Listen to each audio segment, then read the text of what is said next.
I think it's time we ask ourselves if we still know the freedoms that were intended for us by the Founding Fathers.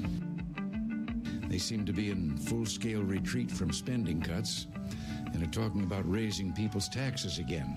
And I have only one thing to say to the tax increasers. Go ahead, make my day. If we lose freedom here, there's no place to escape to. This is the last stand on earth. Those who would trade our freedom for security have embarked on this downward course. Whether we believe in our capacity for self-government or whether we abandon the American Revolution and confess that a little intellectual elite in a far distant capital can plan our lives for us better than we can plan them ourselves. Conduit News Radio with Paul Harrell is on now. Hold on. I'm gonna let you finish. I'll let you finish. But Beyonce had the best album of all time. Best music video of all time. Anyway, welcome to the program, ladies and gentlemen. Thank you so much for being with us. Yeah, that was one meme that I saw. The funniest meme I saw, Joe, on the Kanye West thing was a photo of Kanye and Taylor Swift in that infamous moment. Hold on. I'm going to let you finish, but Beyonce. And it said, in 2009, hold up. I'm going to let you finish. But in 2009, if you had to pick, one of these people would have supported partial birth abortion, 10 years later, you would have been wrong. Like, which, I'm getting it wrong, but which, do you have it in front of you? No, but I have a better one. Okay. In my opinion. It's a picture of, I may offend some people saying this because I don't know. I don't know all of our listeners, but it's a picture of Kanye West in that moment where he says, hold up, and he's got his hands out, and Joel Osteen behind him. It says, Joel, I'm going to let you finish, but first, you need to repent and believe. Yeah, that's a good one. I saw that one as well. I just thought it was funny, the contrast between how leftist Taylor Swift has become. All of her videos are very, very dark, extremely dark and occultish. And, literally back in 2009, if you had to pick, which one of these people, and it just goes to show you that you just never know the life path that somebody may take or the journey that, somebody's on. I mean, this Kanye West thing is huge. And again, I'll say this, if you thought they hated him when he met with Trump in 2016, and then, of course, after he met with Trump in 2016, before Trump was elected president, then Kim Kardashian was held at gunpoint, but no harm came to her at some hotel over in Europe. And then he met with him over the criminal justice reform issue. If you thought they hated him then, you wait. You wait and see where the hate comes now that he is openly claiming Christ as his reason for living. The telephone number, 870-275-9799, if you would like to contribute to the conversation. We've got a great show for you. Coming up, we're going to be talking to Gregory Wrightstone, a geologist, expert in really weather, climate, whatever you want to call it. We're going to talk to him a little bit about what's going on out in California. For those of you who don't know, California has spent the last 20 years convincing their citizens to give up your gas-guzzling cars and switch to electric vehicles, and then they cut the power off. So there's a little bit of a problem over there. We'll talk to Gregory Wrightstone about that. Then we're going to be talking with Family Council's Sharice Dean coming up at 7:33. Going to talk a little bit more about James Younger, the fallout from that. The idea that we have more regulations right now preventing children from drinking before a certain age or smoking before a certain age, but we're going to let parents give them hormone blockers so they can experiment on their children. I saw, speaking of memes, Joe, I saw a meme that had a picture of He-Man, like Castle Grayskull. I have the power, He-Man. And it said, I wanted to be He-Man when I was young. Does that mean my mom should have pumped me full of hormones? That's a really good point. I wanted to be He-Man when I was growing up, big, muscular, like ridiculously. Does that mean my parents, if they heard me say that, I want to be He-Man when I grow up, they start me on anabolic steroids so that I can get giant and huge? That doesn't make any sense. But yet, so we'll talk to her a little bit more about that. I mean, what can be done legislatively is what I would like to know. And we got a lot of news in between. Pope County, the Quorum Court of Pope County, decided to repeal the ordinance going against the voters, going against 12,000 plus people in Pope County. It's a very, very sad day if you are a Pope County resident that believes in voting for anything. Voting for public officials, voting for a casino or not a casino. If you believe in the consent of the governed and the idea that the people can pass ordinances, vote for ordinances, I mean, if you believe, I want to say democracy, but I would say if you believe in democratic elections or a democratic process, I just feel like there's been a grave injustice done, considering what's going on in Pope County with secret meetings, secret emails, straw polling in violation of the Freedom of Information Act in this state. And they believe, and I think this was less about getting a casino and more about covering Pope County officials from potential prosecution for violation of the Freedom of Information Act. Because if you read in the Democrat Gazette this morning, they actually claim that passing an ordinance to do away with the other ordinance will clear them of any potential Freedom of Information Act violations. That's in the article this morning. So it's not just we don't want to have a vote or we don't want the courts to rule against us getting a casino or saying that we did something improper. Apparently now it's even more than that. We need to, from what I can tell, we need to repeal the ordinance so that we can cover up what we've done. Understand, that is so, I mean, listen, I know when you talk local politics, I was talking local politics about Craighead County yesterday, and I get all these people, I can't believe, all we're doing is reporting what happened. You can go back and look at what these public officials in Pope County promised. None of them ran on a pro-casino platform, and now you have this organization called Pope County Majority that doesn't want to actually test if they're the majority. As a matter of fact, the last test that was done in Pope County, the people who were for a casino were the minority. The organization is actually called Pope County Minority, or it should be called. We'll talk more about this Pope County issue later. Also, I want to reference you conduitforaction.org. They have a great piece up right now, headline, Bribery or Terrible Joke. It certainly outlines in a logical fashion what we're seeing between tycoons, John Milligan and Cole Peck, and a potential bribe to try to get him to drop out of the race, John Milligan to drop out of the race. We'll cover that right up later on in the program as well. Let's start first with this from the Daily Wire. Joe, hold off. I don't think you have this one. The Daily Wire. Trump defends keeping leaker Schiff Pelosi out of loop on the al-Baghdadi raid. Now, Chris Wallace of Fox News asked Vice President Mike Pence on Sunday, does the president not believe he can trust Nancy Pelosi with national security secrets? The president said, hey, we didn't want to share it with the Dems because we didn't want any leaks. And that's made everybody so uncomfortable. But we definitely know that the Democrats, maybe they don't leak, we don't have proof that they leak national security secrets, but we definitely know, well, maybe we do.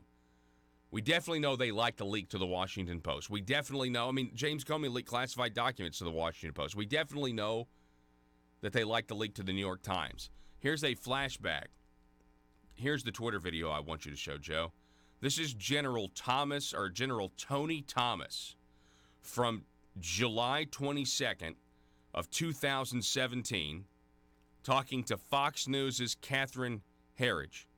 Listen to what he said about almost getting ISIS leader Abu Bakr al-Baghdadi. Listen, 2017. We've been close to Baghdadi, and why did we lose him? We have been close on several, and in fact, sometimes we've been closer than we know. It's just the vagaries of combat, I think, and counterterrorism targeting. There were points in time when we were particularly close to him. Unfortunately, there were some leaks about what we were up to about that time. When we went out after Abu Sayyaf, the oil minister, who was very close to him, one of his personal confidants, he didn't live, but his wife did, and she gave us a treasure trove of information about where she had just been with Baghdadi in Raqqa, days, if not, within days prior.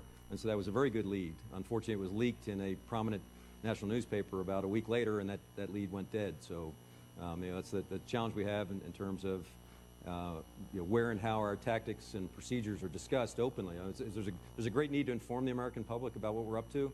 There's also a great need to recognize things that will absolutely undercut our ability to do our job.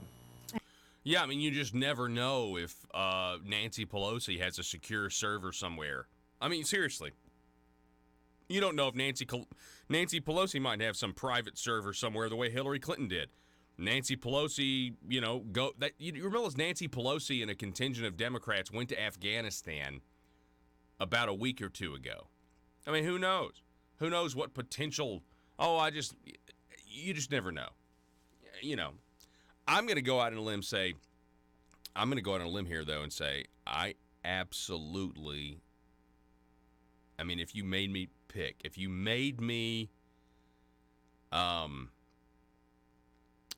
had to make me choose between Nancy Pelosi being a leaker or Adam Schiff being a leaker to promote ISIS, to make the president look bad, or to put country first, I'm sorry. I'm not going to believe those people are going to do anything at this point that would make Donald Trump look good, because they are absolutely desperate to maintain power and to stop what is coming with the Inspector General. By the way, that's why go to this Breitbart article. Report House Democrats to vote on impeachment procedures Thursday. They're finally going to vote on impeachment. Full vote of the House. The rules governing, will the minority party be able to call witnesses? Will the minority be able to submit evidence? I don't know. But I'll tell you this. I think this is a show vote because they know the Inspector General report is coming. They know declassification of FISA abuse is coming. They also know this. Washington Examiner headline, Joe.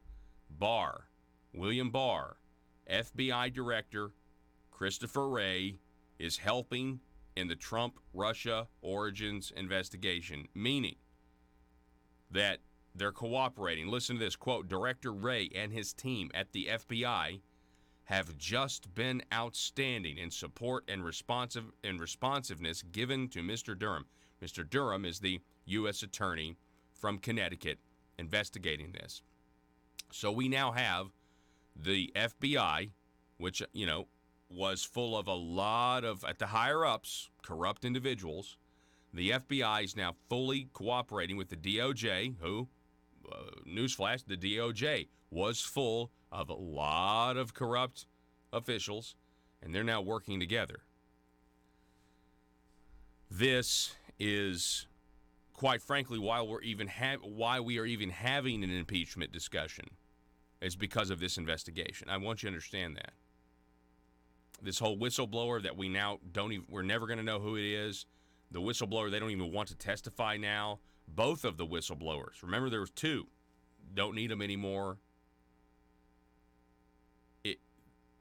This all started towards the end of September when William Barr and John Durham met with the Italian Prime Minister and his intelligence officials. And you have these little pockets of our allies that are now starting to cooperate, and they're telling the Trump administration everything that happened. And you've got James Comey, John Brennan, Clapper, McCabe. They're all very, very nervous. Oh, hey, Joe, I do have to make a correction because One American News, they made a correction. You know how I said that we know that Peter Strzok and Lisa Page, I said this yesterday just as a throwaway. I was just referencing a report that I had seen. I said that Peter Strzok and Lisa Page, they had an affair together, and that Andrew McCabe was also involved in an affair with Lisa Page. And that was from OWN, One America News. And they have since come out and said they've pulled their story and said that they have a really good source for that information, but they want more sources to corroborate. So they've backed off of that story, that there was there were some people suggesting it was a similar relationship to this Katie Hill, who just resigned as congresswoman from California, who was involved with a guy and a girl as well. Anyway, I just figured I'd tell you that. I mean, we reported it. It was a report of a report, and they're kind of backing off of that now. So, and I think there's a lot of people thinking that if that were true, if McCabe was also involved with Lisa Page, it actually changes the dynamic of a lot of motivations and motives, if you will. Telephone number 870-275-9799. We got Gregory Wrightstone coming up at the bottom of this hour. You do not want to miss this. And we're going to break for 1 minute, and we're going to be back here in just a moment. Don't go anywhere.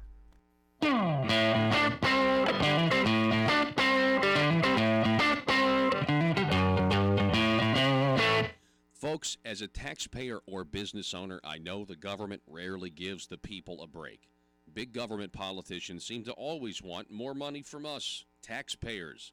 So if you want to support the work we're doing right here at Conduit News, bringing you the truth, then why not consider giving less money to the government that never stops overspending and overtaxing us by giving a tax-deductible donation to Conduit for Commerce, the premier organization in Arkansas that never stops promoting small business and limited government. Just go to conduitforcommerce.org and click on Support Our Cause. From there, you can decide if you want to donate monthly or one time. Give the government that's using your tax dollars to grow and grow less, and give the people fighting for your values more. Conduitforcommerce.org. Vladimir Putin. So, you think that's a good thing or a bad thing? No, I don't think it's a good thing. We need people who, in the presidency, that understand.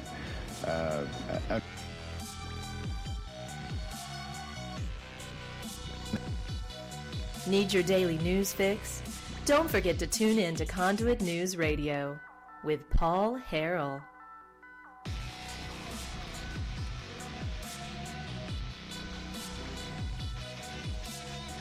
The Daily Caller reporting that 1 in 3 millennials see communism as a favorable concept.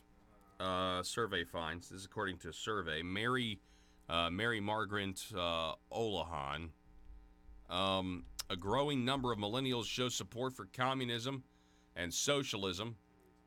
A survey from the Victims of Communism found.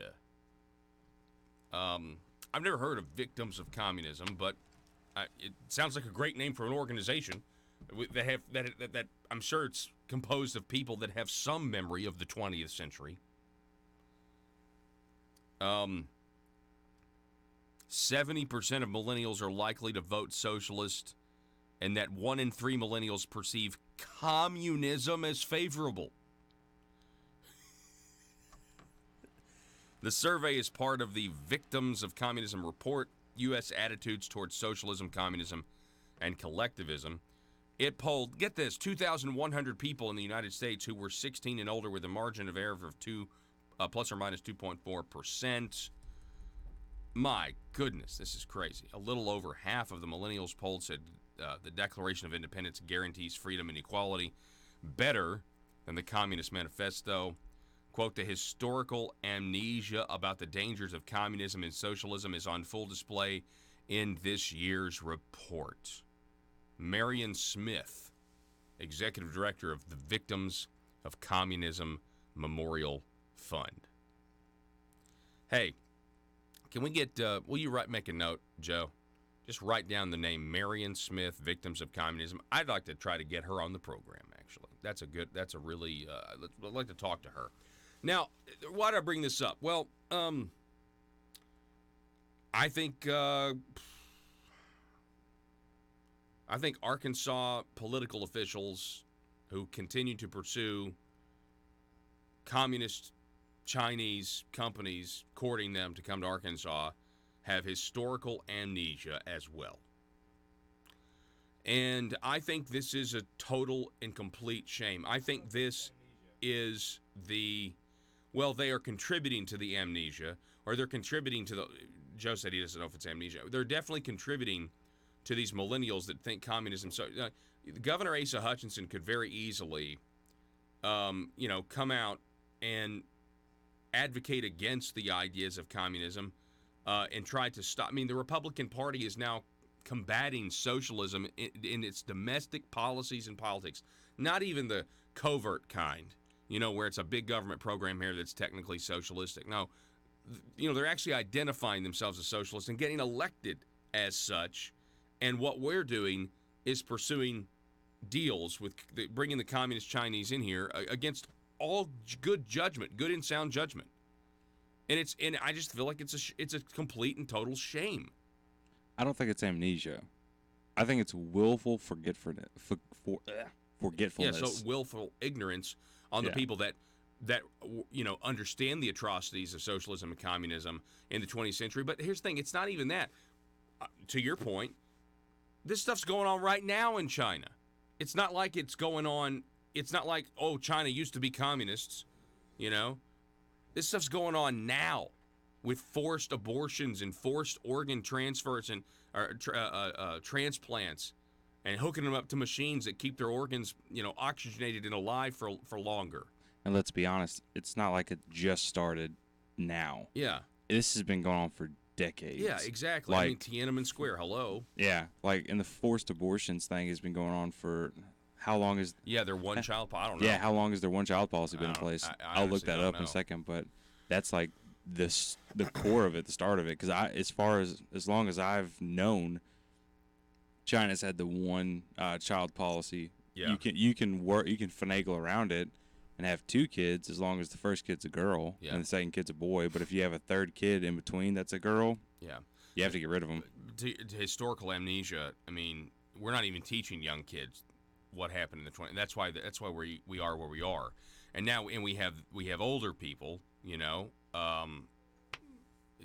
people like think about like Mike Preston, the Arkansas Secretary of Commerce. He's a young guy. Right? Does he actually know the horrors of totalitarian regimes like China?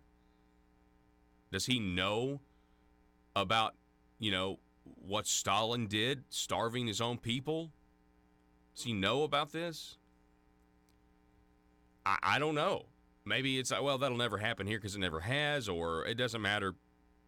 It doesn't matter about the Chinese people. We want their money because jobs will come to Arkansas at some point in the future.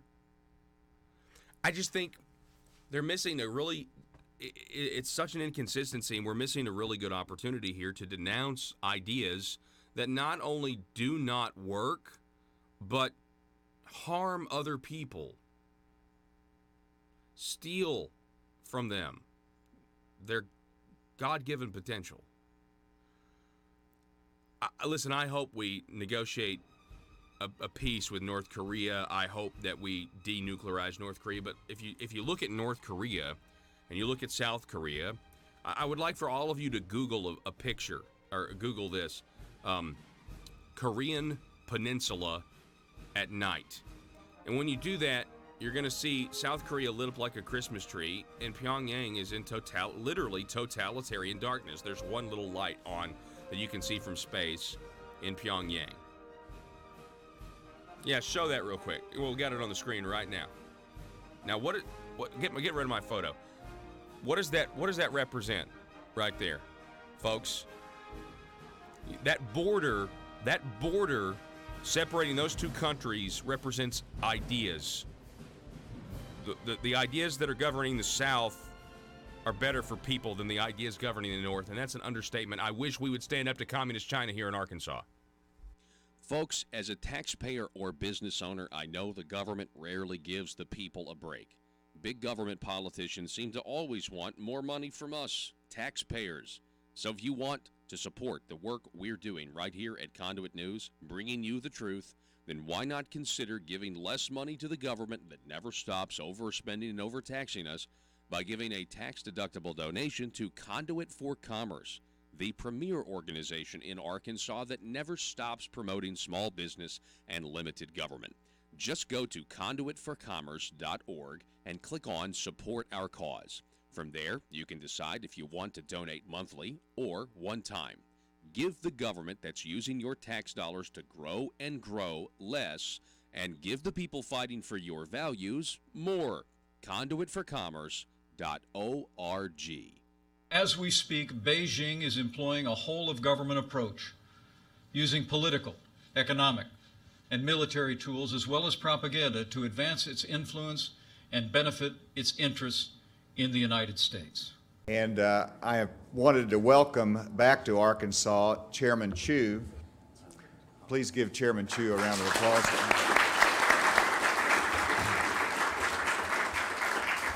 China is also applying this power in more proactive ways than ever before to exert influence and interfere in the domestic policy and politics of this country. Chairman Chu, I got to know as he is the CEO and chairman of Shandong Rui Technology Group out of Shandong Province. Over the past 17 years, China's GDP has grown 9-fold. It's become the second largest economy in the world. Much of this success was driven by American investment in China. And the Chinese Communist Party has also used an arsenal of policies inconsistent with free and fair trade, including tariffs, quotas, currency manipulation, forced technology transfer, intellectual property theft, and industrial subsidies that are handed out like candy to foreign investment. We've been to Shandong Province a number of times since I've been governor. We've called on people, and Chairman Chu gave us the opportunity to meet with him at Rui, at their technology group there in Shandong, and saw his incredible facility. We asked him to visit Arkansas. He did. So Chairman Chu, we're delighted to have you here. I'm excited about signing this agreement with you, and I welcome you to Arkansas. These policies have built Beijing's manufacturing base at the expense of its competitors, especially the United States of America. And I wanted to recognize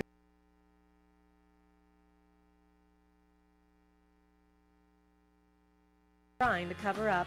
It's Conduit News Radio with Paul Harrell.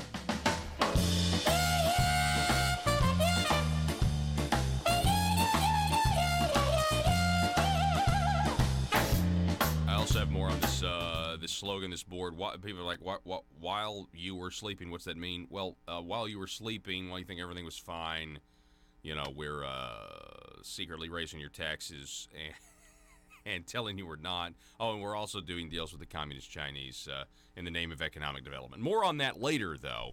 Folks, I want to welcome back on the program. We have Gregory Wright Stone, author of the book Inconvenient Facts, the Science That Al Gore Doesn't Want You to Know. He's a geologist. He's got more than 35 years of experience researching and studying various aspects of the Earth's processes. Gregory, I would call that a scientist. You're a scientist, aren't you? Oh, yeah. And one of the things I'm proud of, I was just accepted as I'm called an expert reviewer for the Intergovernmental Panel on Climate Change for the Sixth Assessment Report. So that gives me a little gravitas. And actually, I testified yesterday morning before the Pennsylvania House Energy and Environment Committee concerning some proposed cap-and-trade system for the state of Pennsylvania. So it was pretty interesting. Where do you fall down on cap-and-trade? Well, it's bad. It's a tax. They're artificial. The purpose for cap and trade is to artificially inflate coal-fired and natural gas-fired electricity rates. They're artificially inflated in order to make wind and solar look better and more, and be able to make them compete. And that's the object. Well, the overarching goal of cap and trade and any other type of carbon tax is to change the temperature of the Earth, isn't it? That's their goal. They think that carbon dioxide is the control knob on the atmosphere, and it's just not. It hasn't been throughout geologic history. And we can point that out through millions of years or many thousands, hundreds of thousands of years. CO2 just has not been the control knob on the temperature. It just hasn't. And what they're trying to tell you and your listeners is that, oh, well, that's all changed 100 years ago. All of Earth's history, just that really, don't even look at that. Just put the blinders on and only look at the last 100 and 150 years. And I can't do that. I'm a geologist. We need to look at the much longer perspective of climate change. Let's go from Pennsylvania to California. Yeah. California has spent a lot of resources, I'm assuming, at least, telling people, hey, you need to be environmentally conscious. Why don't you kick the gas guzzler and get an electric car? And then they shut the power off. What can you tell us? I understand Gavin Newsom is blaming the power shutoffs on the utility companies, claiming it's about greed. What are your thoughts on this? Well, it is. Most of the fires are sparked by these downed electrical lines. That's nearly all the fires are human caused, not arson, but human caused. Either sparks from machinery. Most of them, though, are these Santa. And I think we need to talk at some point here about what causes the Santa Ana winds that down the power lines. But the power lines, this could be solved if the power lines were buried, not strung through poles on trees. That's one of the big problems. You get these transformers sparking, and they're down because you got the Santa Ana winds start up this time of year, and they can reach speeds of, excuse me, pardon me. You'll have to forgive me. That's bad radio. I know, but it's fine. It's real. It's like reality TV, Yeah, right. You please forgive me. And but these Santa Ana winds, and they're blaming it on climate change. The fact of the matter is the source. I don't know if you know much about the cause of this, but you're in that general area. But the source of these winds are the high mountain cold air that's cooler than the air down along the coast, and actually it's exacerbated by colder temperatures and sometimes by dry, frigid Arctic air from Canada that comes down that actually exacerbates this. So rather than climate change and global warming causing it, it's sometimes these winds are exacerbated by the Arctic frigid air in the high mountainous areas. And then there's a high pressure of the system up there.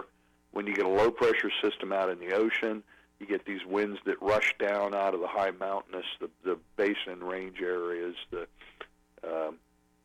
high desert areas that are inland, and they rush down, and then they're focused through these mountain passes. So the wind speeds can get over 80 miles an hour. Wow. Often 40, 50 miles an hour as they're rushing through these mountain passes.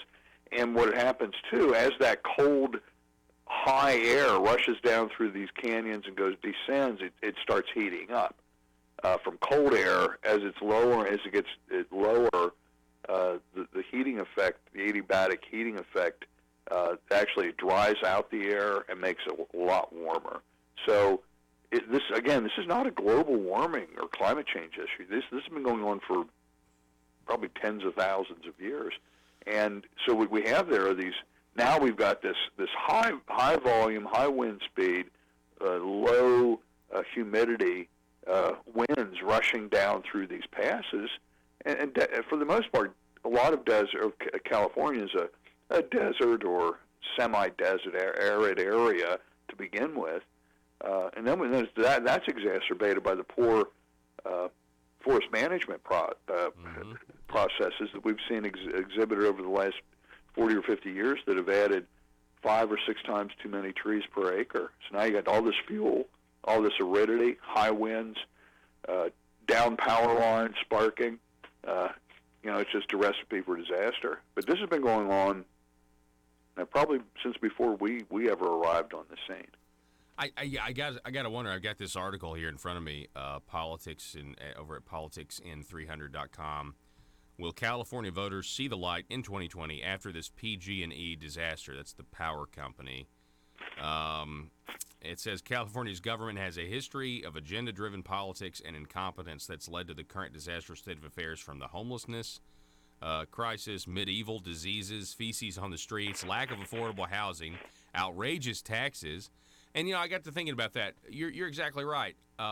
Those power lines should be buried underground. Now, I know they probably got to come up from above ground at some point, but right. But problem solved. Yeah, exactly. Problem over. But where's their? They have this high tax state. Why haven't they done anything about this from an infrastructure standpoint? Well, the utilities are a lot like state government and federal government. Go to the DMV, go get your driver's license, and see. You better schedule a 5-hour, 6-hour window of your day to go get your driver's license. Same, and the same thing in Postal Service. When I go to mail my books out, Postal Service, although it's not necessarily a utility, they seem to often be run that way. Mm-hmm. And we see the same thing. These utilities just aren't. They're basically, most utilities are guaranteed a 5 or 6% return on the money, no matter how badly or how well they're run. And so there's no incentive for excellence. Their only incentive is to spend more money because they could then make a little bit more money. Mm-hmm. We're talking with geologist Gregory Wrightstone, author of this book, Inconvenient Facts, the Science Al Gore Doesn't Want You to Know About. I've got this video here I want to play for you, Gregory. Hey, Joe, can you cue this up? This is a YouTube video I've got pulled up on the screen here. It's NBC News from the year 1983, and this is how they end the broadcast. Listen to this. Flags or automatic seatbelts mandatory for new cars. Critics urged immediate action. And finally, a federal report today predicted possible catastrophic warming of the Earth by the 1990s with the strong climate change. I'm Jessica Savage in New York. More news later on this. That's again Jessica Savage from 1983 predicting catastrophic global warming and climate change by the 1990s. This is the same fake news then that we're hearing today, isn't it? It is, and we keep hearing this news of climate catastrophe in 10 years or 12 years. In my book, I capture in 2005 the UN predicted that there would be 50 million climate refugees by 2010, and they actually listed in that report, they had a list of the most at-risk islands. They had a map there showing those. Well, I went back and I looked at the population I captured in my book, Inconvenient Facts, that I compared the census population data from 2005 to 2010, and the 4 most at-risk islands, well, the population had increased significantly. People were moving to the islands. They weren't fleeing from them. And then in 2015, the UN, the same group, made the same prediction. They said, oh, well, we were just a little bit off. In 2015, they said there'd be 50 million climate refugees by 2020. Well, we're almost there. And I'll go back, once 2020 rolls around and we get the data in, I'll look at the census data, and I'll bet you $10,000 that each one of those 4 at-risk islands also once again saw population increase, and not one person has fled from those islands. Yeah, my goodness. So, I mean, I kind of want to know what I know this is a loaded question, but I mean, this has been going on all the way back in 1983. That's a year before I was born. Then you had, this was going on even before that in the 70s with global cooling. I mean, we know all this. Where is it coming from? I mean, it's so hard for you to not think that there's some sort of agenda or conspiracy behind all of this to control the population based around this idea that the sky's going to fall any minute, so the solution has got to be we got to curtail this freedom or that freedom to save the planet. That's what it looks like to me, but it's been going on for a really long time. Well, you know, at my hearing, I testified yesterday. There were two ladies there wearing tinfoil hats. Whenever I spoke, they put their tinfoil hats on and that's what, you know, when we talk about these things, it sounds like this grand conspiracy, but you can't help but think that. I mean, what I do is expose the climate change lies that we're being told, and they just are these big hoaxes. And why are they? And that's the big question: why are they doing it? And I'm more of an expert. I know a lot about climate change, but the politics of climate change, Paul, you or any one of your listeners are just as qualified to say why they're doing it. I can provide the data and the facts that say they are lying to you, but when it comes to why, you know, your one of your listeners' 12-year-old son's listening with or eating breakfast, he's just as qualified to say why they're doing it as I am. I don't know. Is it control? Is it taxes? Is it one world government? But again, when we talk about things like this, you know, we sound like we're crazy conspiracy theorists, but something's going on. There's some reason that there's so many climate change hoaxes out there, and there's so much lie and fear, and that's what this is all about, Paul. They need to create a climate of fear in the population, so we'll gladly pass things like the Paris Climate Accord or the Green New Deal. Yesterday, I proposed in Pennsylvania here. We have probably the most scenic part of Pennsylvania. It's called the Grand Canyon of Pennsylvania, the Pine Creek Gorge. And I told them, when I finished up, I said, well, you're telling me that this is a crisis.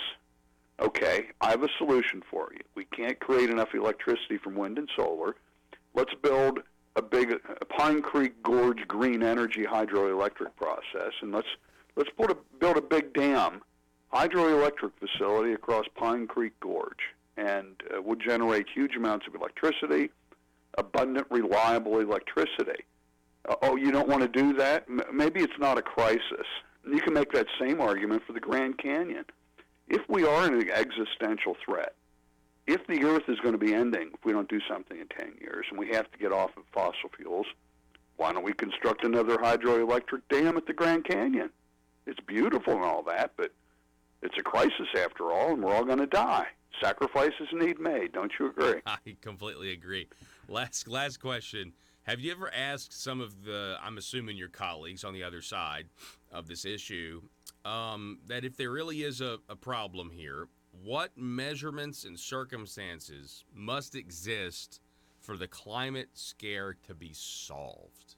Like what, you know, have you ever asked them that? Can they even give an answer of like, okay, at what point do they shut up about this if we were to get to this temperature or that temperature? Yeah. Well, I don't know about that. That's a good question. I will have to ask that, but I do know that Dr. Michael Mann from Penn State, the lead alarmist probably in the world, he was asked what's the ideal temperature for the Earth, and his response was, well, of course it was the temperature before we started adding CO2. Well, you know what that would put us, Paul? That would put us squarely in the middle of the horrifically cold Little Ice Age. That's, you know, half the population of Iceland perished. A third of the population of the Earth died. That's what he wants. He wants us to go back to those horrific conditions. No, thank you. No, thank you. We know that throughout Earth's history, the warming periods like we're in right now have always been beneficial. And before climate science became politicized, those warm periods were called climate optima. They don't call them climate optima anymore. Wow. They need to sow fear and alarm. Wow. And history tells us just the opposite. Geologist, scientist, author Gregory Wrightstone, really appreciate it. Want to encourage everybody to get the Inconvenient Facts app on your smartphone. It'll help you talk with liberals if they're, brainwashed. Gregory, we really appreciate it, sir. Thank you. I'll have to work through this cold I'm getting, so thank you very much. Yes, sir. Absolutely. Appreciate it. Feel better. Folks, the telephone number, 870-275-9799. We're going to make a shorter video of the segment you just saw. Share it with your friends. Subscribe to YouTube. Conduit News. Click the little bell to receive notifications. We'll be back in just a moment.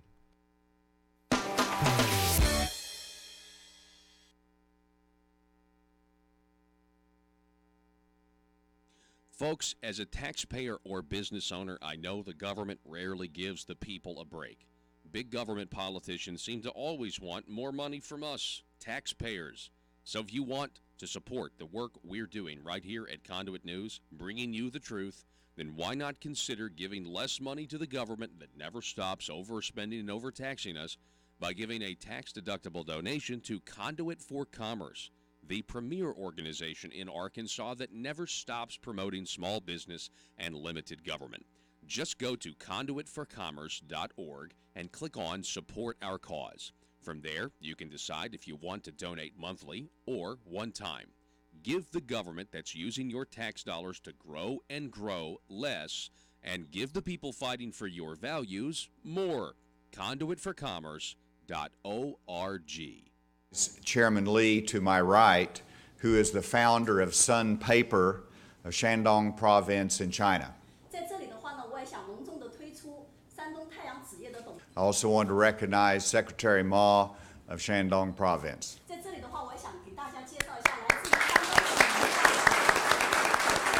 As President Trump said just this week, in his words, we rebuilt China over the last 25 years.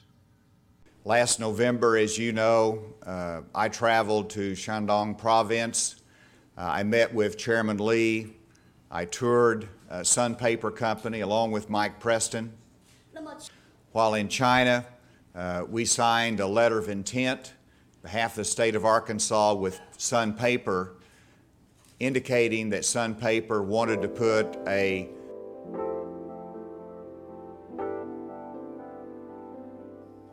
money, power, prestige, essence,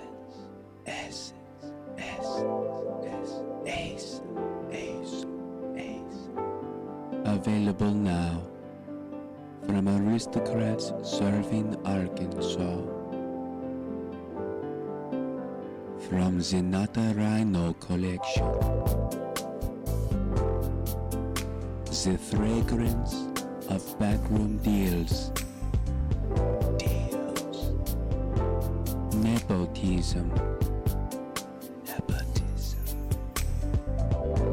the aroma of higher taxes,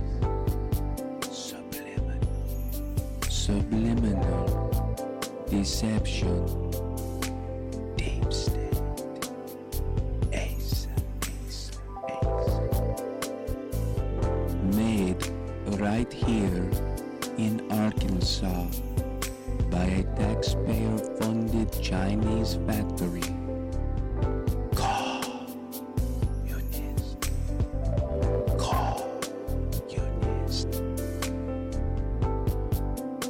Every bottle carefully crafted for you. Gender neutral. Nothing says aristocrat like Essence of Bureaucrat. Essence of Bureaucrat by Asa.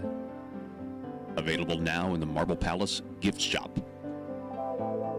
Paul Harrell parody.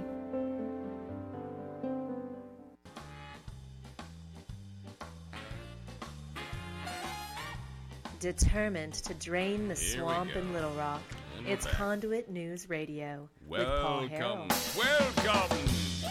Welcome back.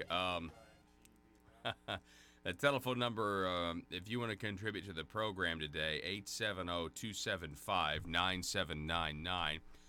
Here is a statement from the Arkansas Democrat Party about the unfortunate passing of State Representative John Walker. He passes away. Civil rights legend and Democratic lawmaker John Walker passes away at 82. On Monday, Arkansans awoke to the devastating news of State Representative John Walker's passing. Though we mourn his death, we can collectively celebrate his rich legacy. The Democrat Party statement goes on to quote Chairman Michael John Gray, "We are all saddened to learn that our colleague has died, someone I considered a personal friend.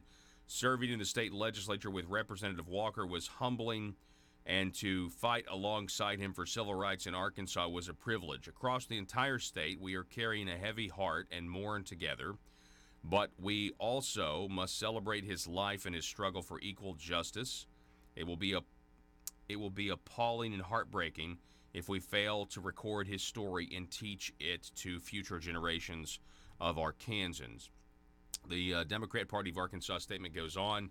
John Walker was at the forefront of many major civil rights struggles. He was born June 3rd, 1937, in Hope, Arkansas. He was the first African-American undergraduate student admitted to the University of Texas after the Brown decision in 1954, but was not allowed to attend for racial reasons. In 1958, he graduated from Arkansas A&M and N College in Pine Bluff, Arkansas, with a degree in sociology. In 1961, he received a master's degree from New York University, and in 1964, he received a law degree from Yale University in New Haven, Connecticut.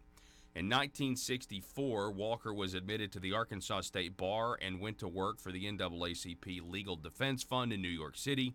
By 1965, Walker opened up his own solo practice in Little Rock with a focus on civil rights. In 1968, Walker opened one of the first 3 racially integrated law firms in the South. Republican Governor Winthrop Rockefeller attempted to appoint John Walker to the State Board of Education. He would have been the first African American to serve on the board that supervises public schools in Arkansas. His appointment was denied by the Arkansas legislature due to his work on a 1965 Little Rock schools case started by the late Willie Branton and later Supreme Court Justice Thurgood Marshall. He was awarded the designation as Southern Trial Lawyer of the Year with his Warhorse Award in 2004. Walker served as the Democratic member of the Arkansas House of Representatives since January 2011 from District 34 in Little Rock. Walker was named Arkansas Civil Rights Heritage Trail honoree in 2015 for his more than 5 decades of work in civil rights activism in the courts, most notably in school desegregation cases. Again, that's the full statement from the Arkansas Democrat Party on the passing of State Representative John Walker, found yesterday. He was 82. I will say this from my limited time comparatively covering Arkansas politics at the Marble Palace.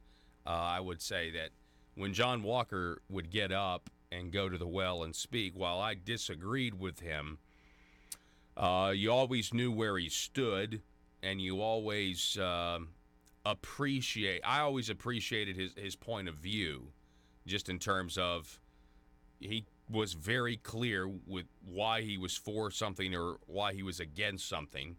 It was easy to understand where he was coming from. And I think, towards the end there, even though the Republicans didn't really listen to him, but, because of the, on the issues that he just, there wasn't, there's a difference between being a Republican and a Democrat. You could tell that the body certainly respected him. And matter of fact, the condolences are pouring in, or they were pouring in yesterday all across Twitter, of people, expressing their sadness of hearing that hearing of his death. So anyway, folks, if you are wanting to pray for somebody today, definitely be praying for that situation, that family, in the loss of a loved one. Folks, the telephone number 870-275-9799. If you would like to contribute to the program. When we come back, we've got to talk more about what happened last night at the Pope County Quorum Court. Very, very sad, shameful, in my opinion, going against the will of the voters of Pope County. And you know what? These Quorum Court officials will have to answer to the public. Now they're going to have to run for re-election. A county judge at some point is going to have to run for re-election. Maybe they're counting on the voters forgetting what was done last night. Tomorrow on the program, we'll be talking with attorney Anna Stieritz on this issue, but we're going to talk about it when we come back at 7:05. Also, more about TextGate in Craighead County.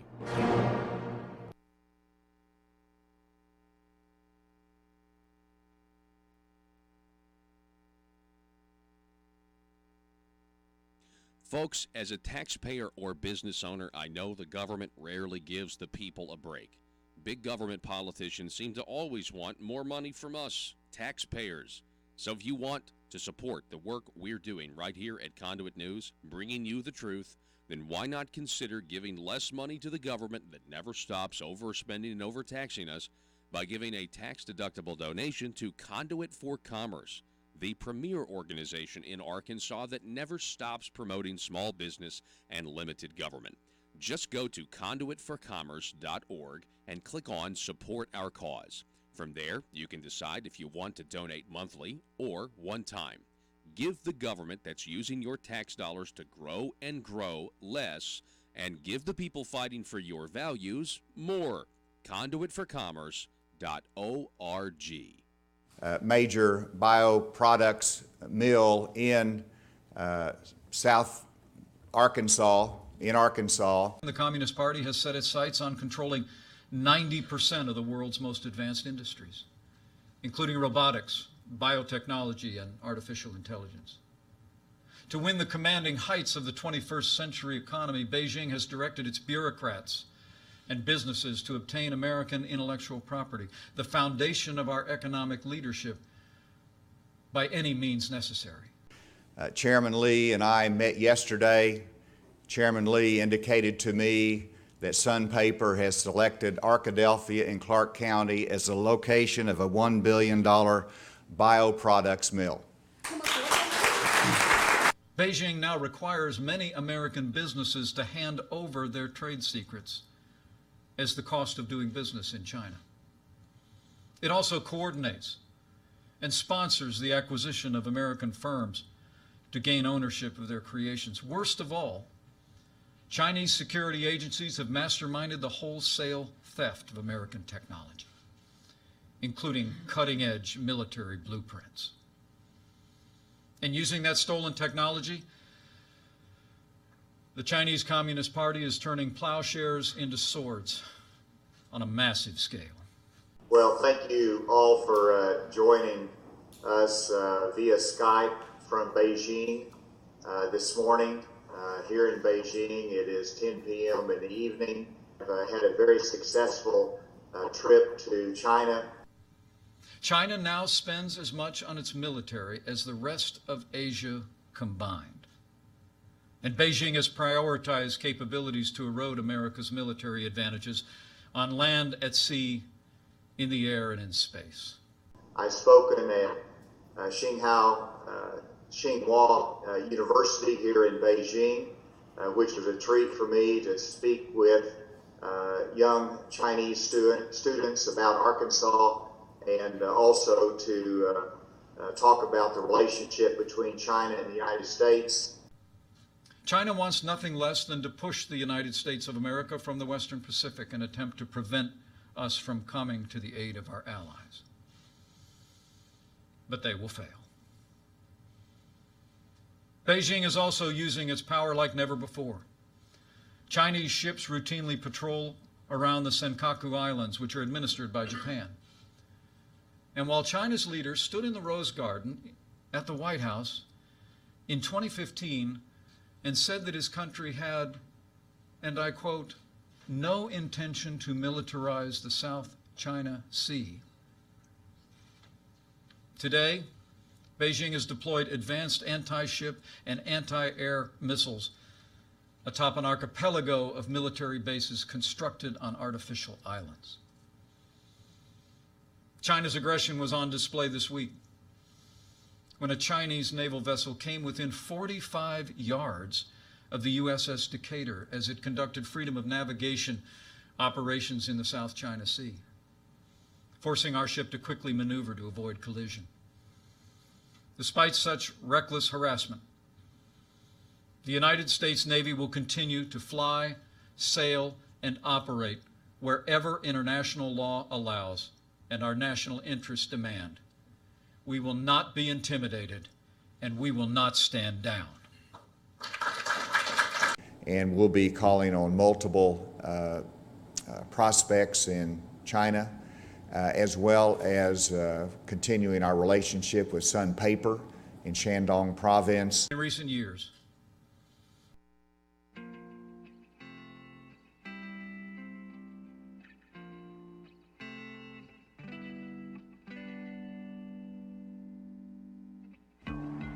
I think it's time we ask ourselves if we still know the freedoms that were intended for us by the Founding Fathers.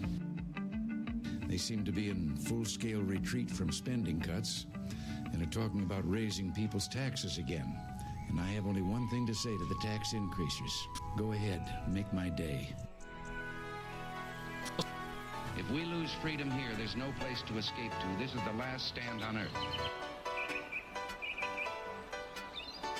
Those who would trade our freedom for security have embarked on this downward course. Whether we believe in our capacity for self-government or whether we abandon the American Revolution and confess that a little intellectual elite in a far distant capital can plan our lives for us better than we can plan them ourselves. Conduit News Radio with Paul Harrell is on now.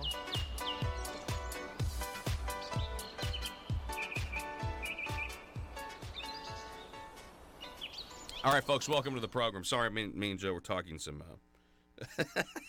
It's like, Paul, what were you so worked up about? We can see you talking on the screen. Well, we're just talking about some theology. Let's just leave that. Yeah, we talked about this last week. Eschatology. We talked about this last week, and off the air. I said some things that I thought were correct, and I found out actually on Sunday that they were not correct. Yeah. I wasn't 100% wrong, but I was pretty wrong, so I had to correct the record. Well, we're going, Anyway, we have lively discussions that are, when we actually agree, we are kind of in agreement. It's just, I'm talking about other people. I'm like, can you believe? Anyway, it's funny. Okay, so let's start with this unfortunate news. Pope County Quorum Court last night repealed the ordinance. Well, let me just read you this. Jeannie Roberts.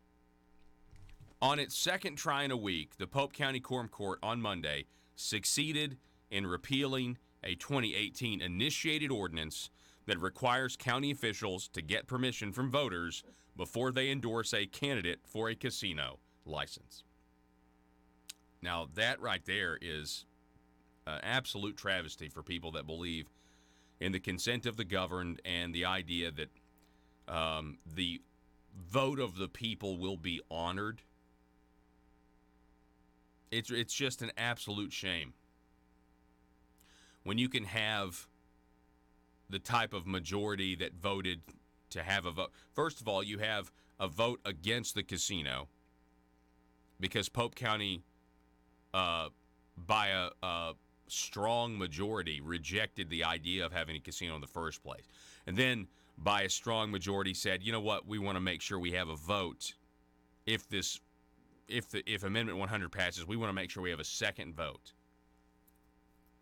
And they've done away with it because it's all tied up in court. Because, first of all, this vote last night is an admission of guilt. Maybe not one that's admissible in court, but for the record, the fact that they overturned the ordinance requiring a vote is an admission of guilt. They know that the court right now, this is in court, was going to rule against them. And so they undid the ordinance that's the subject of a lawsuit. They passed another ordinance that undoes the ordinance requiring a vote. And the people are the worse off for it. You have this group called Pope County Majority, which I've never heard of anything more ridiculous in my life. They're going around calling themselves Pope County Majority, and according to the last vote, they're clearly in the minority. According to the last Democratic election, the group is clearly, squarely in the minority, yet they go around calling themselves Pope County Majority. What a deception that is. The decision came just before a Pope County Circuit judge is to hear motions at 10 a.m. today in a lawsuit brought by the anti-casino group Citizens for a Better Pope County. Now that's an honest name. Think about that. A last-minute vote to repeal an ordinance that a judge is scheduled to hear today. by hook or by crook, Pope County, I'm here to tell you, they will have a casino.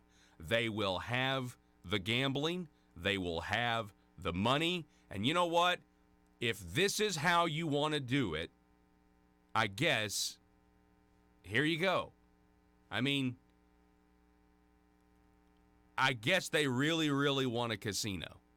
Not the majority of people, but those in power are hell-bent on getting one. Regardless of what the people think, regardless of what the process, the consent of the government. I mean, you understand how wrong it is to deliberately go against the will of the people when you have a very recent election that shows you where the majority is? Ben Cross, the county judge of Pope County, he said repealing the ordinance would bring the lawsuit to a halt and save the cash-strapped county thousands of dollars in legal fees. 13 justices of the peace. The final vote was called. 9 of the 13 justices voted for it. Reuben Brown, Ernie Eckelmeyer, James Kersterin, Philip Haney, Jackie Heflin, Caleb Moore, Doug Skelton, Tim Wittenberg, and Ray Black voted to repeal the ordinance. 4 justices of the peace, Joseph Pearson, Bill Sparks, Jamie Jackson, and Blake Tarpley, voted to let it remain. Larry Walker, guest of this show, he emailed Friday. Let me just read this. Larry Walker, a Rushville attorney and leader of Citizens for a Better Pope County, provided the Arkansas Democrat Gazette with an email Friday from Cross to quorum court members. So Judge Cross to quorum court members intended to solicit input on whether to once again put the issue of repealing the ordinance before the full body. Last week, the quorum court failed to get the 2/3 vote needed to suspend the rules and allow the body to consider repealing the ordinance. Larry Walker says that County Judge Cross and his email considered to be a poll of the quorum court members in advance to get a consensus, which is against State Freedom of Information Act law. In Arkansas, Attorney General Opinion number 2000-111, then Attorney General Mark Pryor said it's illegal to poll individual members of a governing body outside a public meeting in order to reach a consensus or make a decision. In one of the emails provided late Monday by Cross to the Democrat Gazette in answer to the record's request, Cross asked the justices of the peace how to proceed. Quote, do you want to keep addressing it on each agenda? Do you want to completely disregard the issue and let litigation take its course? Those are about the only 2 possible alternatives I can see at this point, unless you have some other direction the county should take. The email said that at least $30,000 would need to be appropriated in November to cover the cost of continuing the litigation. Again, the litigation scheduled to be heard this morning before they took the vote last night. If the decision is to ignore the advice of counsel, then I suggest it no longer be an agenda item, but please keep in consideration my comments about having something tangible to show for our efforts. For example, the sheriff's office is currently in desperate situation with their officers needing at a minimum new handheld radios. These radios, man, you hear about this all over the state. You got counties and city governments just putting their police force in terrible situations by not planning and budgeting to buy new radios. You got to do it a few years in advance. In another email, Cross forwarded the quorum court members a letter from Fort Smith attorney Colby Rowe, who represents the county in the suit. This is from their attorney. It is my opinion that the quorum court should immediately repeal the ordinance. Repeal of the ordinance will seriously undercut the claims the plaintiffs have asserted, which in turn will save the county significant sums in legal fees. Pope County ordinance was approved by 70% of the voters in November, the same election in which voters statewide approved Amendment 100 and said that they need to have casinos. Going against 70% of the electorate of your county, I don't know if you guys are going to get challengers and thrown out of office, but certainly none of you would be surprised. There's not one quorum court member this morning in Pope County that will be surprised if they get voted out of office the next election cycle. Not one of them will be surprised by it.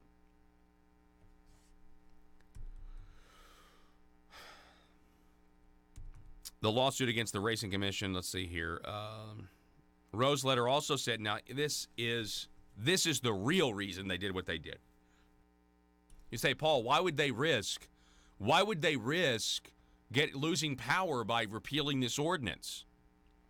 Well, because they know they've had secret meetings in violation of the Freedom of Information Act. This is well documented, not just with this email, straw polling email. They've had secret meetings. This has been documented for the last couple of months. They are in violation of the Freedom of Information Act. And there's investigations going on right now about it.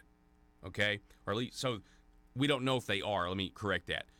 Those are the accusations being made right now. I think they have been, but that's just my opinion. Let me be clear. If the justices of the peace, I'm sorry, skipping down here. Roe's letter, listen to this. So the attorney for the county, Roe's letter also said repealing the ordinance curbs any investigation into whether county officials violated the Freedom of Information Act. So their attorney here, he knows. Now, by the way, I don't even know why this is the attorney for Pope County's business. I understand, you want to let them save money, but to kill investigations as to whether or not they violated the law, and you're just open and transparent about it? The real reason, or the more likely reason they voted to repeal that ordinance is that line in the article right there. Roe's letter said repealing the ordinance curbs any investigation into whether county officials violated the Freedom of Information Act. The attorney and the quorum court, the members who were involved, the county judge, they know that there's an investigation right now going on as to whether or not they've been violating the law by trying to get a casino in their community. The dangers of a pool table in your community. Well, you got trouble, my friends. Hans Stieritz, on behalf of the anti-casino group Concerned Citizens for a Pope County, filed a complaint earlier this year with the prosecuting attorney's office alleging that county officials discussed casinos at meetings that violated the Freedom of Information Act. Little Rock lawyer Jason Barrett was appointed special prosecutor by the Office of Prosecutor Coordinator to determine if charges will be filed against. You understand, these people are facing charges potentially, and their lawyer is saying if you repeal the ordinance, you won't be charged with violating the law. This is corrupt. That's what this is. This is corrupt. And it's foreshadowing of what is to come. There's the fact that the idea of gambling in a casino in Pope County has done this to the community is all of the warning you need. I mean, it's red flashing lights. Stop. Don't do this. Look what it's already done to your local government. Not one of these people, the county judge or these quorum court members, these JPs, not one of them ran on a pro-casino platform, and now look at what has happened. This is just the mere idea of maybe we need a casino here, and it's destroying confidence in your local government immediately. It is very, very sad and unfortunate. We'll be talking with attorney that's also with the Citizens for a Better Pope County, Anna Stieritz, tomorrow at 7:30 about this issue. Let me know what you think. Sound off on Facebook, facebook.com/Conduit News. We're going to break for 1 minute. We're going to be back. We're going to talk about Craighead County next.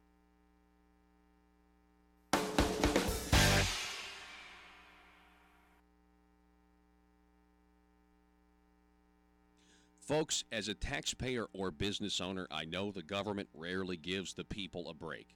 Big government politicians seem to always want more money from us, taxpayers. So if you want to support the work we're doing right here at Conduit News, bringing you the truth, then why not consider giving less money to the government that never stops overspending and overtaxing us by giving a tax-deductible donation to Conduit for Commerce, the premier organization in Arkansas that never stops promoting small business and limited government. Just go to conduitforcommerce.org and click on Support Our Cause. From there, you can decide if you want to donate monthly or one time. Give the government that's using your tax dollars to grow and grow less, and give the people fighting for your values more. Conduitforcommerce.org. Using its power like never before. Chinese ships routinely patrol around the Senkaku Islands.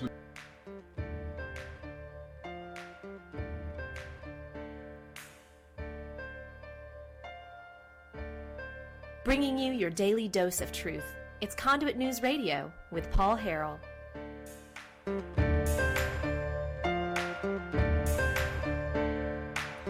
right, here we go, folks. Welcome back to the show. 870-275-9799, telephone number, if you would like to contribute to the conversation. So, the Jonesboro Sun has finally reported on a story that reveals potential bribes being offered to drop out of the race. So it's important that this is the headline here from Keith Inman. Texts cause political intrigue. He writes that the state attorney general's office is investigating the circumstances of cell phone text messages from Lake City Planning Board member Ty Coons. Hey, does anyone else think that this is just some sort of conspiracy running that this is all done to run Ty Coons and John Milligan and Kolpeck's name through the mud, like somebody told me the other day? Like, come on, guys. Listen to these text messages. They report on it, and they're saying that they've been interviewed by the Attorney General's office. They're investigating this. So this now finally made the Jonesboro Sun, and they printed the text messages too, to where it's pretty clear what's going on. They say it's a joke. They're jokes. They're not bribe offers, and yet you have this could be beneficial to you. How's that? Well, you know, they've got $20,000 scholarships that could be real easy for Natalie to receive. Would that be beneficial? Oh yeah, it's amazing. We haven't heard about it before. Oh, well, I assure you I can make it happen. You can exit the House primary with your dignity and integrity intact, remain mayor until Cole moves to state senate, and then you can get in there. Meanwhile, Natalie wins. We all win. By the way, if this is true, then Kolpeck just sees being state representative as a stepping stone. Again, wouldn't be the first politician to think that way. Let's go to conduitforaction.org. This is the real write-up that you need to read.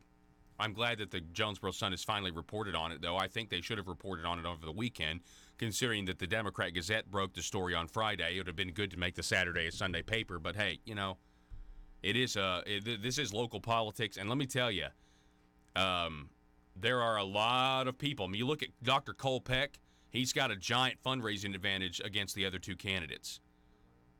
Conduitforaction.org, Joe. The election news out of Jonesboro just got weird, and the filing period for candidates has yet to begin. 3 people say they plan to run for the Republican nomination for State Representative District 53. Bobby Long, who's an alderman, John Milligan, who's the mayor of Lake City, and Kolpeck, who's a doctor. The idea that Kolpeck's a doctor, I think, is very significant here, by the way, considering the offer, the bribe, is a medical school scholarship. Ty Coons of Lake City, who is a supporter of Dr. Kolpeck, sent text message. You got to understand, we'd have to believe that Ty Coons somehow, like some random Lake City manager, has the inside track to get medical school scholarships. Oh, okay. Ty Coons of Lake City, who's a supporter of Dr. Kolpeck, sent text messages to candidate John Milligan. If you take the text messages at face value, Coons was seen if Milligan would take a bribe to drop out of the race for the benefit of Dr. Peck. The amount stated in the text messages was a $20,000 scholarship for Milligan's daughter. Again, not a lot of money. kind of insulting. Quote, I assure you I can make it happen. You can exit the House primary with your dignity and integrity intact and remain mayor until Cole moves to state senate, and then you can get in there. Meanwhile, Natalie wins. We all win. Your thoughts? I can schedule a meeting between you and Cole. The offer won't last forever. I know you want to be state rep real bad, but it's all about timing. In no way insinuating you can't win.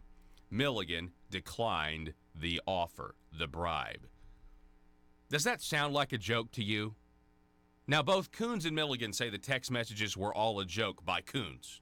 At least one person has said they joke like that all the time. Really? Considering Milligan's initial reaction appears to have been to try to protect himself, and with Coons saying they are no longer friends, does it sound like a joke between friends? After receiving the text messages, Milligan sought to protect himself. Quote, I sent them the text messages to my campaign people. I didn't want somebody coming up later and say, why didn't you turn it over? If it was a joke, why did Ty Coons say that they're no longer friends? The Democrat Gazette reports Coons, asked if he and the mayor are still friends, said, no, ma'am, absolutely not. Do you just drop the investigation because they now claim it was all a joke?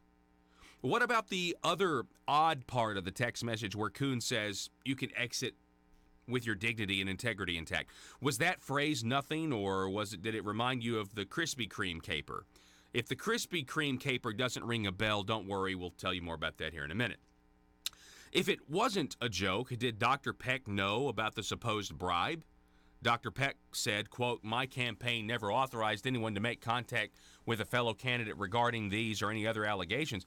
I will tell you this, Dr. Peck's statement said nothing about cooperating with an investigation to clear his name. He even said he doesn't know the context of the messages, which are clearly not in a joke. I mean, you decide, is it a joke or not?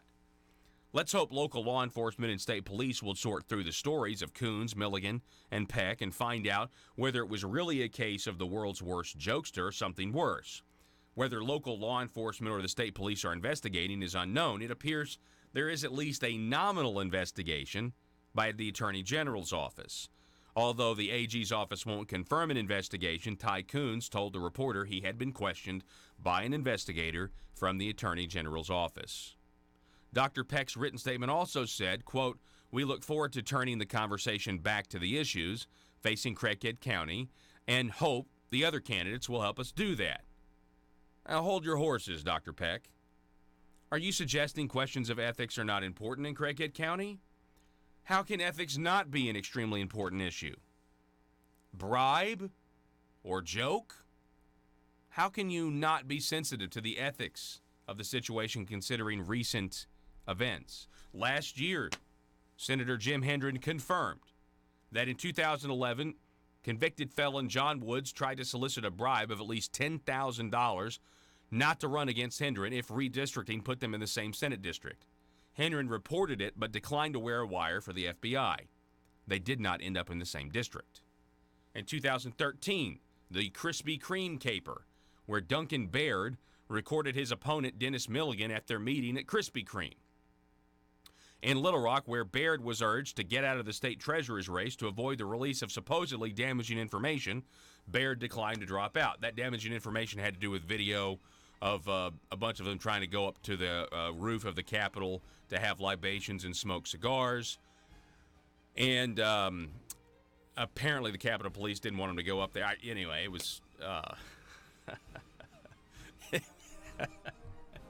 it was Roofgate or whatever. To this day, if I ever see the capital of another state, like the Texas state capitol or the Tennessee state capitol, I think, I bet their roof is real nice. It goes on. What do you guys think? You know what? The more I think about it, I think the statement from Dr. Cole Peck about this whole controversy, move on, nothing to see here. I mean, if I were the candidate and had done nothing wrong, I'd be like, I hope there's an investigation so I can clear my name and keep running for this office.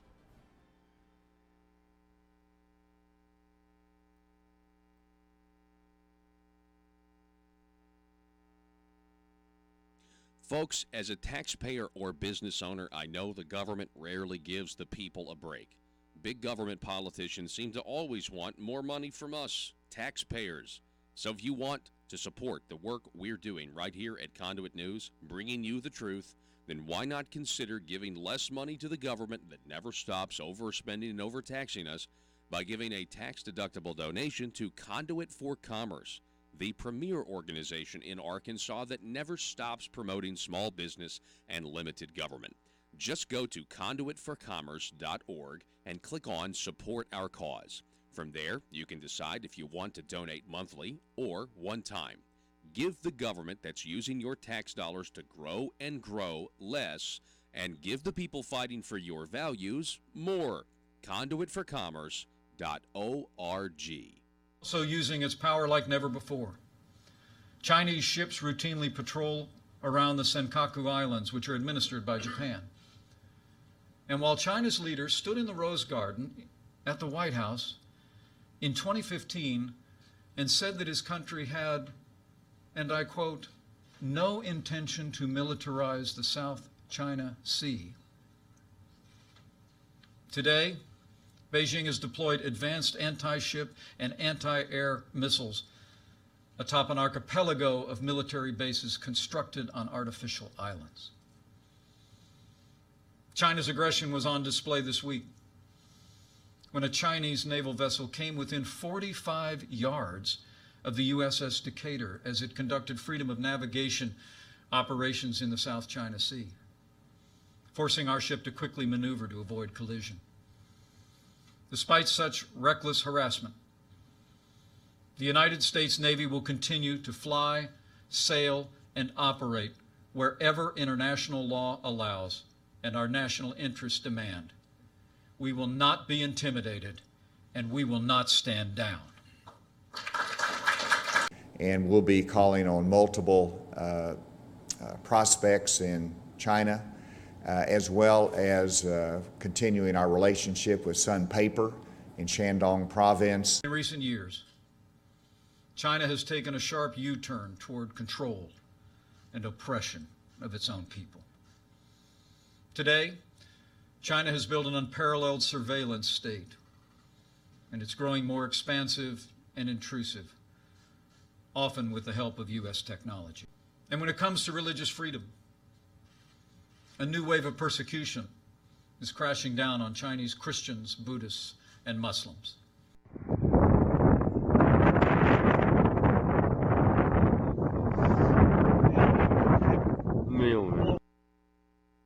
Is building a liberty machine. Find out more at conduitnews.com.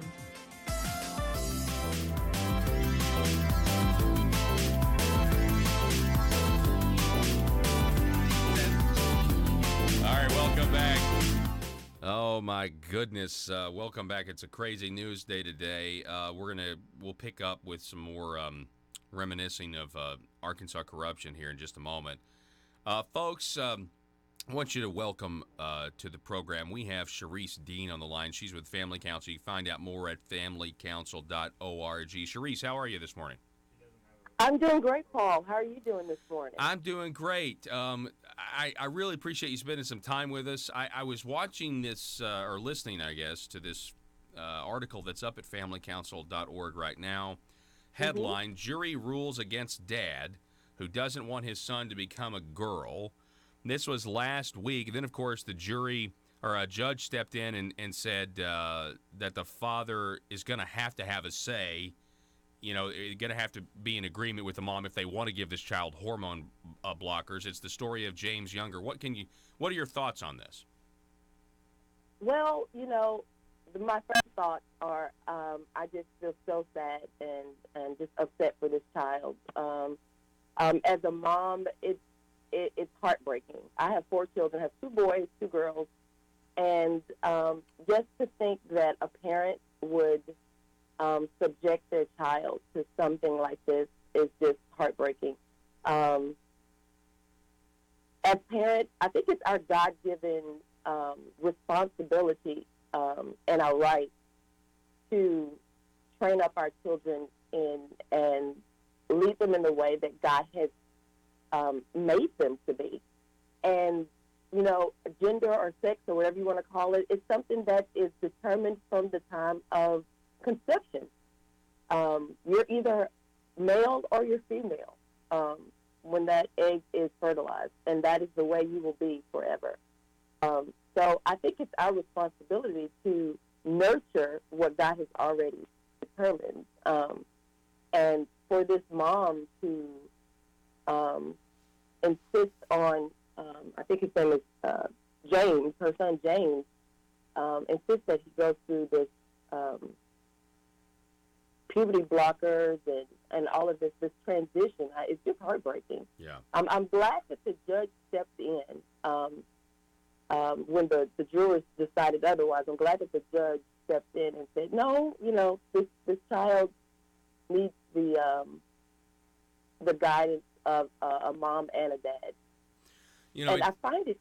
Go ahead. I'm sorry. Oh, well, I was just going to say the fact that this happened in Texas. I mean, I know a jury's just 12 people. I get all that, Right. but it kind of makes me wonder if Texas is not losing the culture war, and if they're going to Yes. lose, is Arkansas in danger of losing?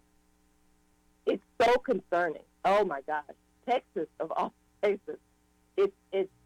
I think we are. I honestly think this is it's like the canary in the coal mine. This is a little insight as to what is going on with our culture. Yeah. But thank God we still have people like the judge who said, you know, dad needs to have a say, especially being that mom is actually not biologically related to either of the twins, because they're actually twins that this has been decided over. James has a brother named Jude. So I think it gives us some hope that the judge has actually, that the dad who is actually biologically related should have say, and they should have joint managing conservatorship. That is a very logical thing. I think this is going to be, the next fake outrage from the LGBT community, Right. because it's inevitable. There are going to be laws now passed that say you cannot give a child hormone blockers, until a certain age or whatever, for the sake of this transgender movement. I mean, Right. number one, you're experimenting on a child, and number two, Right. we've got plenty of laws out there that say you can't smoke or drink. So why, you know what I mean? This is child abuse, Yeah. isn't it, Sharice? I think it is. I can't say any more than that. I really believe it's child abuse. But James actually says that when he's with his dad, he identifies as a boy. And other people have actually testified to that as well, that James is perfectly happy being a boy. So it would be one thing on another level of child abuse if he were actually confused and saying that he identified as a girl. But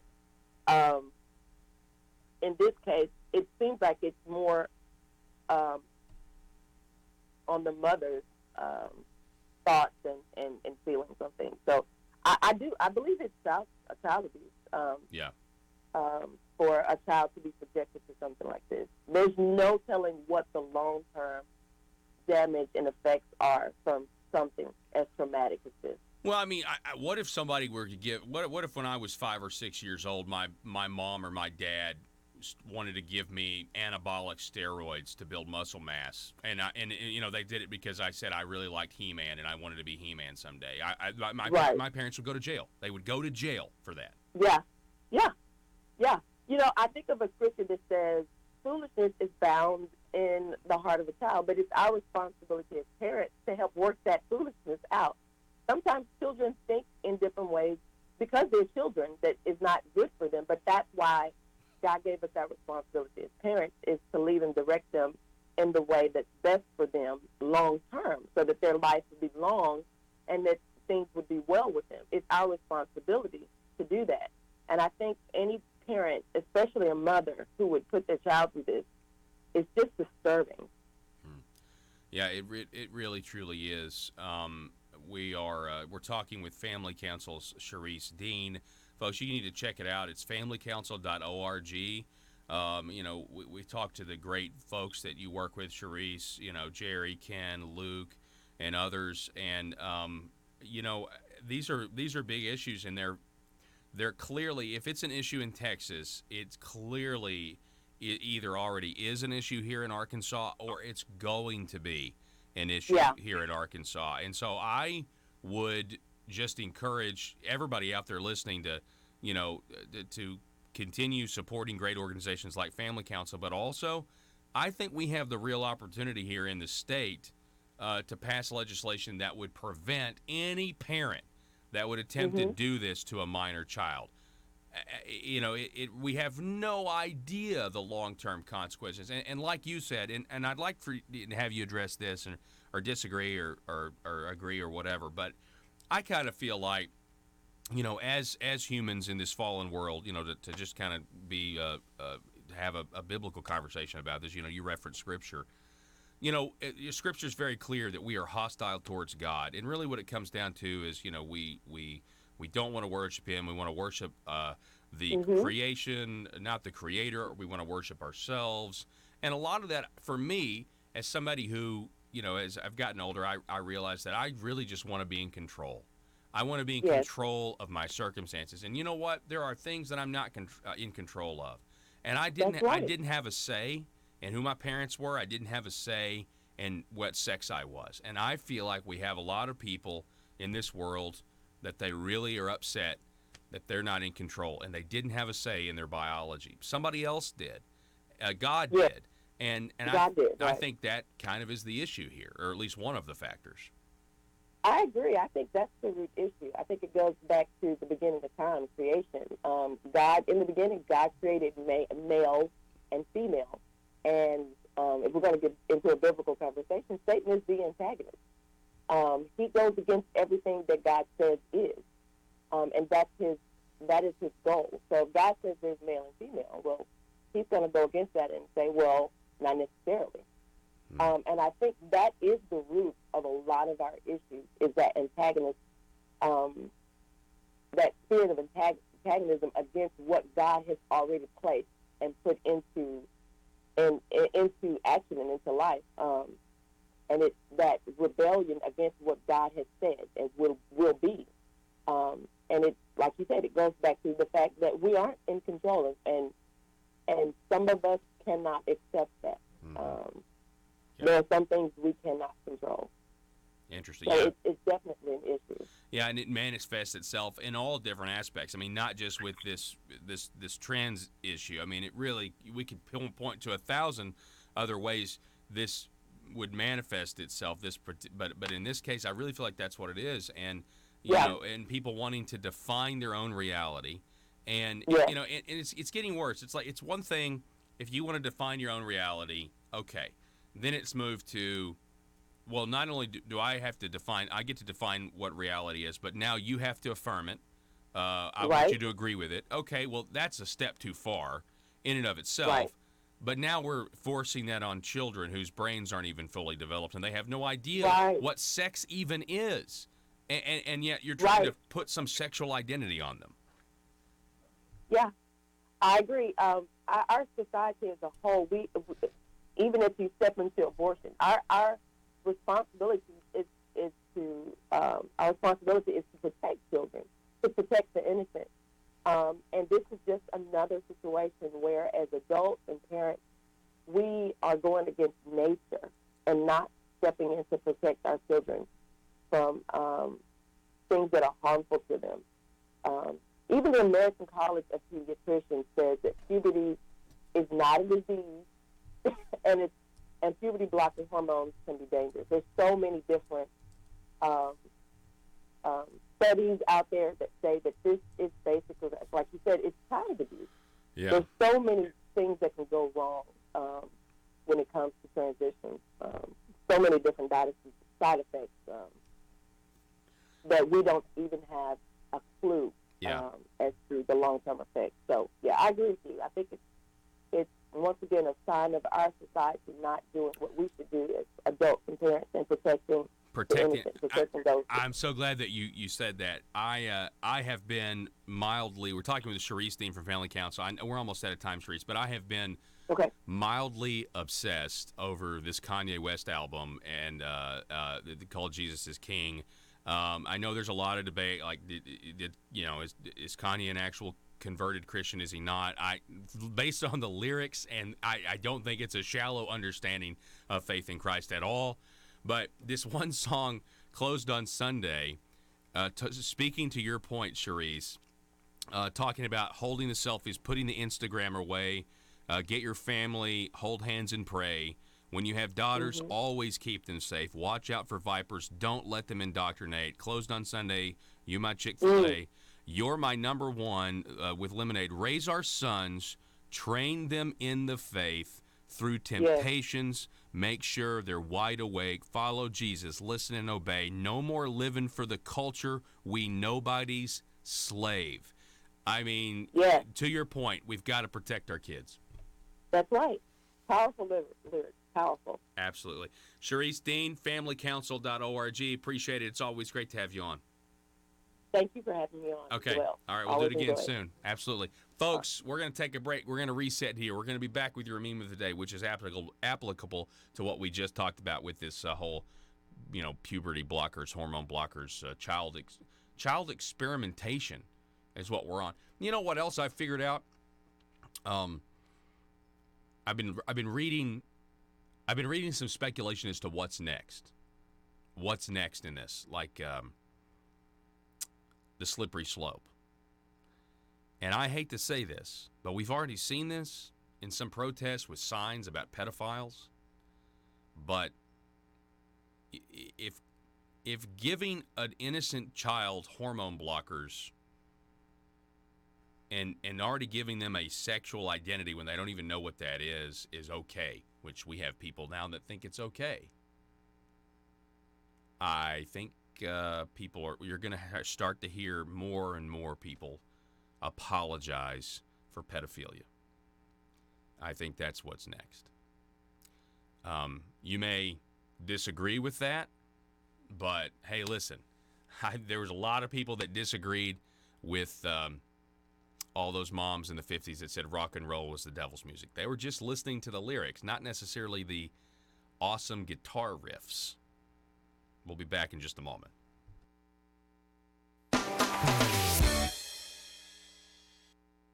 Folks, as a taxpayer or business owner, I know the government rarely gives the people a break. Big government politicians seem to always want more money from us, taxpayers. So if you want to support the work we're doing right here at Conduit News, bringing you the truth, then why not consider giving less money to the government that never stops overspending and overtaxing us by giving a tax-deductible donation to Conduit for Commerce, the premier organization in Arkansas that never stops promoting small business and limited government. Just go to conduitforcommerce.org and click on Support Our Cause.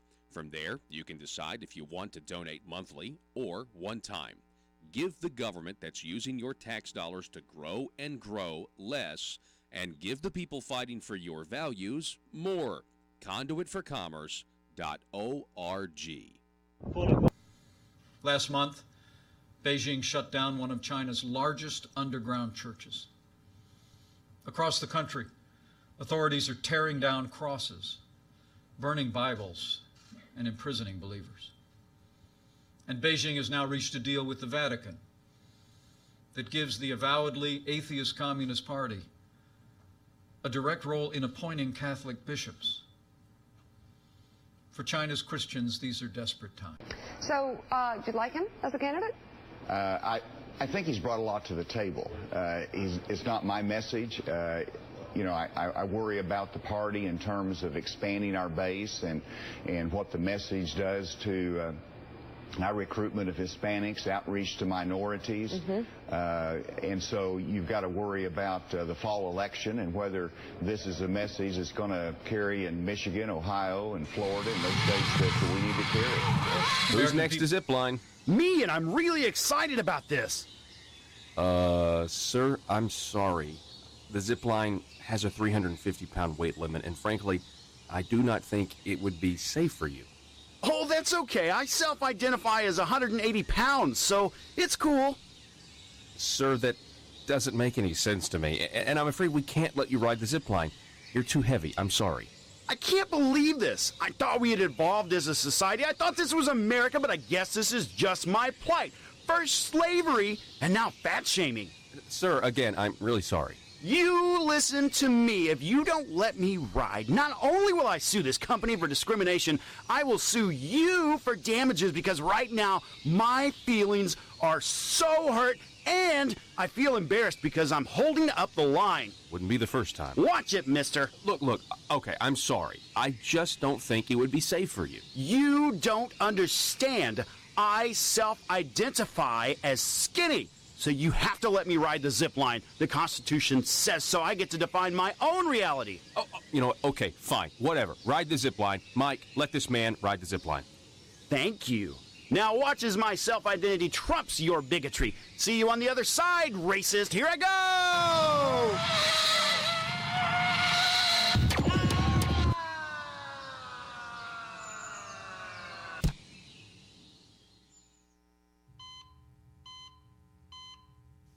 Doctor, thank goodness. What's the prognosis?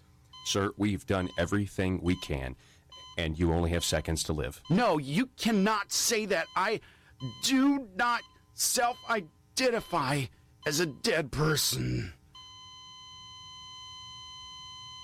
PHP Parody.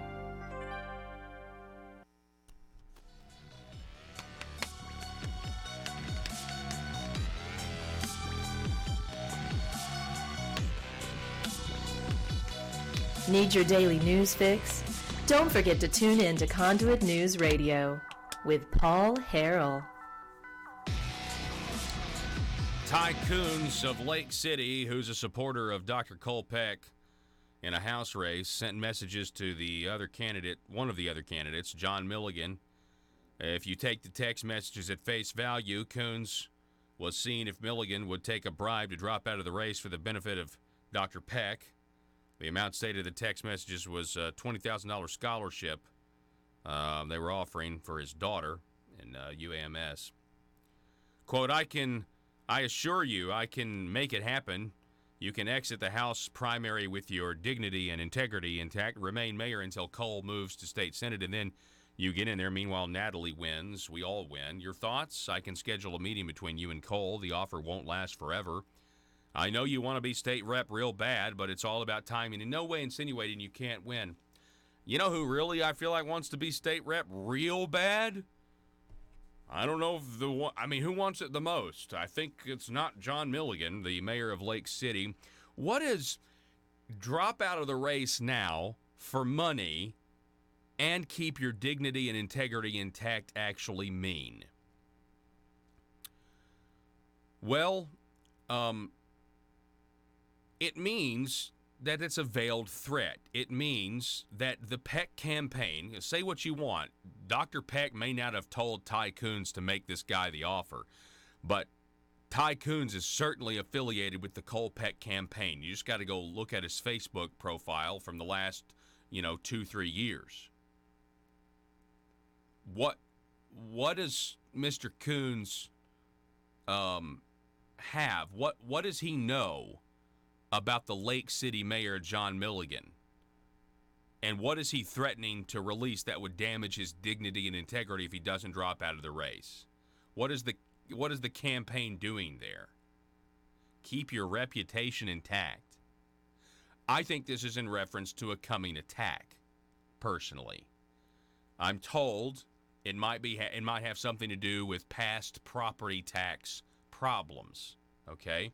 Which would suggest that the campaign, or the Peck campaign, would not go after John Milligan's service as mayor, because I hear it's not a bad record of service, but go after him as a person. That's obvious that that's happening. That the Peck campaign via Tycoons is, at least they were planning on going after John Milligan personally, and they were trying to convince him to drop out. I don't see. I do study politics for a living, folks. I mean, this is just what happens. It's normally you don't get. It's not a good thing. It's not ethical, but normally, they don't count on these things winding up in the Attorney General's office hands or on the front page of the Jonesboro Sun. So I think this is, you can't go after somebody's record, so you go after you hitting them personally. I think that's what this is. Now, it's, Milligan declined the offer here, but we need to get to the truth. Again, Cole Peck saying that we need to basically drop this and we need to move towards other issues. Well, ethics are the issue. We already told you about Senator Jim Hendren confirmed that back in 2011, now convicted felon John Woods tried to offer him a bribe of $10,000 not to run against Hendren if they were put in the same district during redistricting. Then we have Duncan Baird recording his opponent Dennis Milligan at their Krispy Kreme donut meeting in Little Rock, where they were saying, hey, this video doesn't need to get out. In 2012, State Representative Hudson Hallam pled guilty to election fraud for buying the votes of absentee voters, I kid you not, in West Memphis with vodka and fried chicken. In 1994, candidate Gus Wingfield claimed his opponent Bobby Tullis offered to get out of the state auditor's race if Wingfield would promise to give him a job. In 2013, Jonesboro's own Paul Bookout resigned and later pled guilty of mail fraud for spending more than $150,000 on personal expenditures from a campaign fund. Relatedly, Senator Bookout's not the only senator to do that.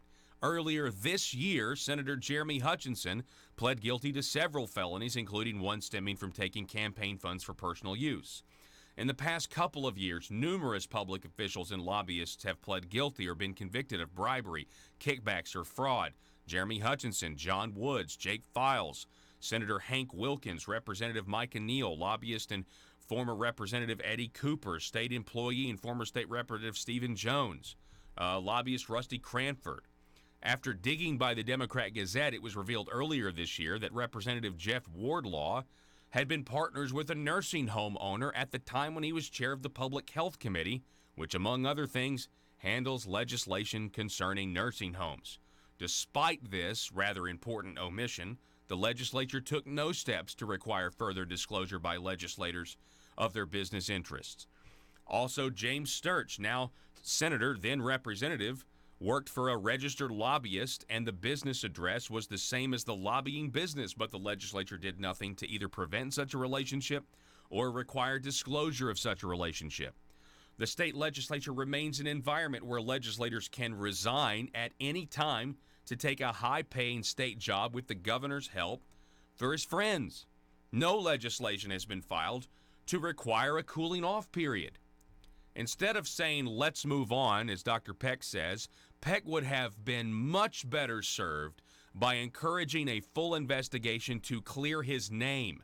And Peck would have been better served to have condemned his supporters' actions as being inappropriate, even if it was just a poor excuse for a joke, which you and I both know it wasn't. Neither of those things happened. Instead, just move on. Also, this is not the first time Cole Peck has been embroiled in a controversy. In the failed 28 campaign for the same office, Peck sent out campaign mailers falsely claiming his opponent's former company under investigation for Medicaid was under investigation for Medicaid fraud. When he was caught in the falsehood, Dr. Peck then claimed there was an error in the mailer and it should have said the company had been under investigation.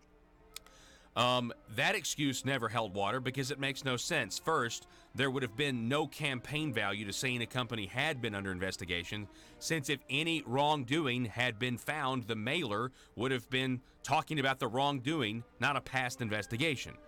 Anyway, that's a huge red flag.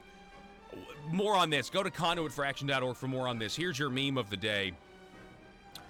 Can I have a cigarette? No, you're 5. Can I have a beer? No, you're 5. Can I drive a car? No, you're 5. Can I take hormones and change my sex? Sure, you know best. We'll post this at the Twitter page at Conduit News. Folks, Arkansas, have a great day. Be safe.